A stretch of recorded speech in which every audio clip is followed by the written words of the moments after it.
পিতার মৃত্যুর পর সৎমা, বোন ও তাদের প্রভাবশালী আত্মীয় স্বজনদের বিরুদ্ধে সম্পদ আত্মসাৎ সহ পিতৃ পরিচয়হীন করার অভিযোগ করেছেন মোহাম্মদ আলীর প্রথম স্ত্রীর মেয়ে ফারজানা নাসরিন। ঘটনাটি ময়মনসিংহ সদর উপজেলার ১২ নম্বর ভাবখালী ইউনিয়নের আরকে মিশন রোডের অ্যাডভোকেট মোহাম্মদ আলীর দ্বিতীয় স্ত্রী ও তার পরিবারের বিরুদ্ধে।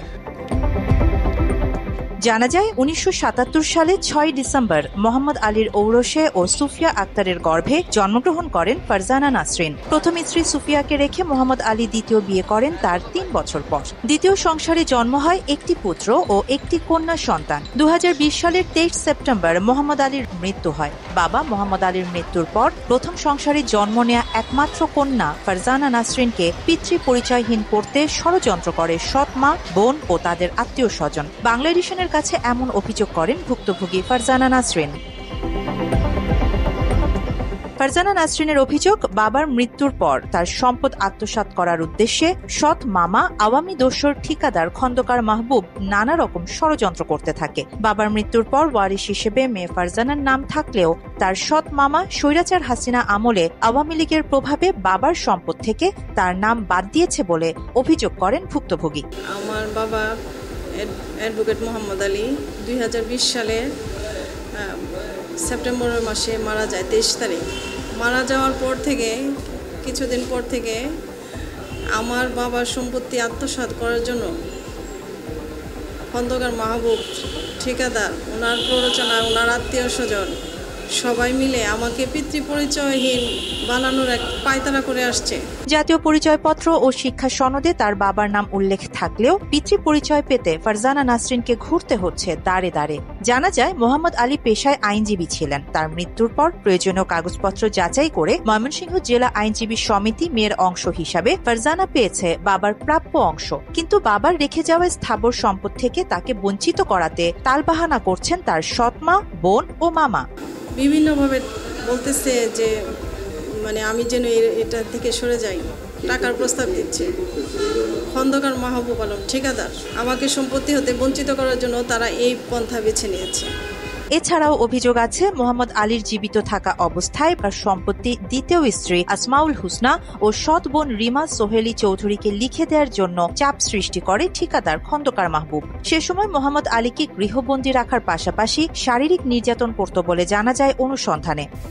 আমার ভাইয়ে শাদী করছে, আমার মামা তো বোন, তারা মানতেছে না, কোথায় বিয়া করছে না। আমার বয়স প্রায় ৮০-র কাছাকাছি, মিশা তো কইবার তো সময় নাই।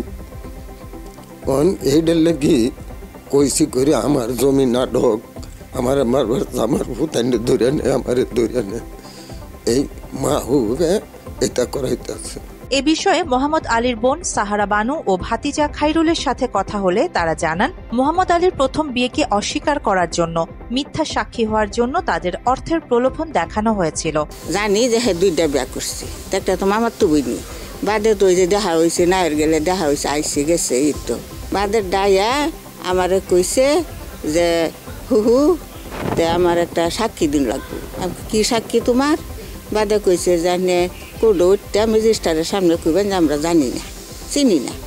আমি কইছে বাবা তোমার কাছে দাও চাই, মা চাই, আমি মিথ্যা কথা কইতাম না। আমার যে যেটা ছিল আগে দুইটা বিয়ে করছিল, আগে একটা করছিল, পরে একটা করছিল।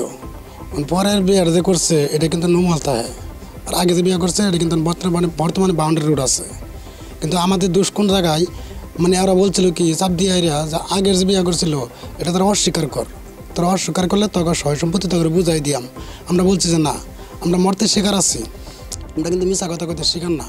মাত্র ৩০% টাকায় জমির মালিক হয়ে নতুন বাংলাদেশের গড়ে তোলার স্বপ্ন দেখা বাংলা বসতি। এলাকাবাসী সূত্রে জানা যায়, গত সরকারের আমলে রাজনৈতিক প্রভাব খাটিয়ে ফারজানাকে পিতার পরিচয় থেকে বঞ্চিত করা হয়েছে। কারণ ওনার প্রভাবশালী, এই কত গভীরে গেলে আমার সমস্যা হবে। যে ওনার কয় স্ত্রী, দুইটা স্ত্রী, কত বড় স্ত্রী হলো ফারজানা নাসরিন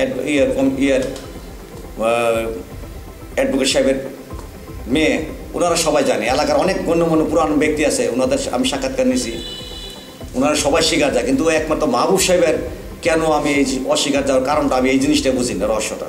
এ বিষয়ে অভিযুক্ত মাহবুবের সাথে কথা হলে তিনি সকল অভিযোগ অস্বীকার করেন। সে তো কেন আমার বিরুদ্ধে করতেছে এগুলো আমি জানি না, আমি জিজ্ঞেস করতেও চাই না। আপনি যদি জায়গা থাকেন, আমার একাধিক বহুতল ভবন আছে, তাদের ওই একটা বাসার মধ্যে আমি যা লোক করবো। ভুক্তভোগী ফারজানা নাসরিন তার পিতৃ পরিচয় পেতে দাঁড়ে দাঁড়ে ঘুরলেও অবৈধ ক্ষমতার জোরে তাকে পিতৃ পরিচয়হীন রাখা হয়েছে। পিতৃ পরিচয় ফিরে পেতে ফারজানা নাসরিন প্রশাসনের সকল মহলের কাছে সহযোগিতা প্রত্যাশা করেছেন। এছাড়াও ঠিকাদার খন্দকার মাহবুবের বিরুদ্ধে রয়েছে নানা অভিযোগ। এ বিষয়ে থাকছে দ্বিতীয় পর্বে। আরিবা জাহান, বাংলা এডিশন।